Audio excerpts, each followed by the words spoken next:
চুপ করো।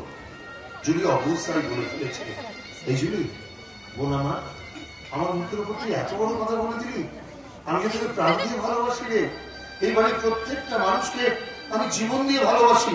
কারোর পায়ে একটা কাঁটা বিঁধলে আমার পায়ে ব্যথা লাগে, বুকটা ফেটে যায়। এই তোর জন্য কি আমি কোনোদিন কিচ্ছু করিনি বল? কেউ বলতে পারবি কোন ব্যাপারে কোনোদিন আমি কৃপণতা করেছি? তুমি একথা বলতে পারবে না যে আমার চিকিৎসার সব খরচ তুমি দিয়েছো। জেনে রাখো, আমার রক্ত পরীক্ষার টাকা ছোট ভাই টিউশন করে দিয়েছিল। অবস্থা তুমি জানো না, ওটা আমার টিউশনের টাকা ছিল না, বড়দা ব্যাট কেনার যে 2000 টাকা আমাকে দিয়েছিল, সেই 2000 টাকাই আমি সেদিন মেজে বাবুদিকে দিয়েছিলাম। আমি যে মেজে বাবুর হাতে 4000 টাকা তুলে দিয়েছিলাম, সেই টাকাটাও আমার টাকা নয়, শুভঙ্কর আমার হাতে তুলে দিয়েছিল এই মুখার্জি বাড়ির সম্মানে বাঁচানোর জন্য। আর আমি মুখার্জি বাড়ির কথা ভাববো না। কেন ভাববো? ভাই বোনেরা বড় হয়ে গেছে, সাবালক সাবালিকা, ওদের ভাবনা এবার ওরা নিজেই ভাববে।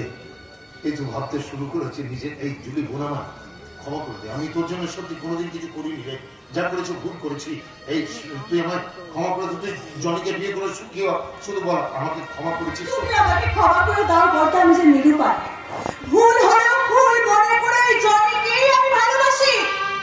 অভিশাপ দেবে না আমি জানি, কারণ তুমি যে আমার দেবতার মতো বর্তা, কিন্তু তোমার মনের হাহাকারে আমার যে কি হবে আমি জানি না। শুধু একবার বলো ওরে জুলি বোন, তুই ভালো থাক, তুই সুখে থাক। তোমার আশীর্বাদ ভগবানের আশীর্বাদ ভুলে যেও না বর্তা। আমি তোমার ছোট বোন বর্তা, আমি জুলি, জুলি সত্যি ভবিষ্যৎ কি ইঙ্গিত দিচ্ছে না? সে কথা যদি আমি বলি তাহলে আমার বোনটার সর্বনাশ হবে, আমার বোনটার ক্ষতি হবে। আমি সেটা হতে দেবো না। জুলি, জুলি বল আমার, তুই জনিকে বিয়ে করে সুখী হ, আমি তোকে আশীর্বাদ করবো। আমি তোকে অভিশাপ দেবো না। আমি শিক্ষক, আমি অভিশাপ দিতে জানি না।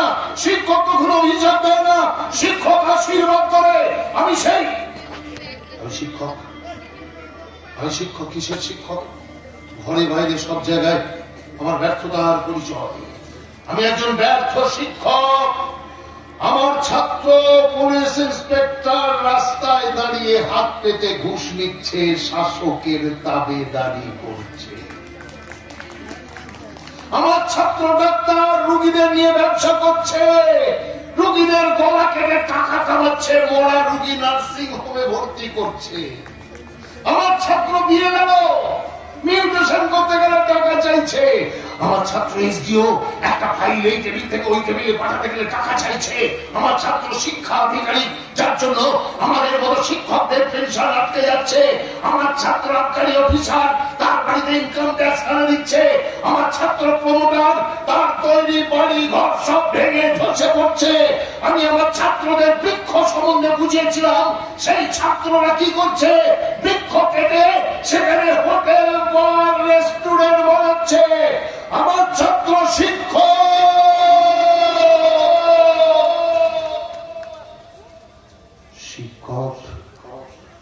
আজকের সমাজকে কি শিক্ষা দেবে? শিক্ষক তার বৃদ্ধ বাবা মাকে শেষ বয়সে বৃদ্ধাশ্রমে পাঠিয়ে।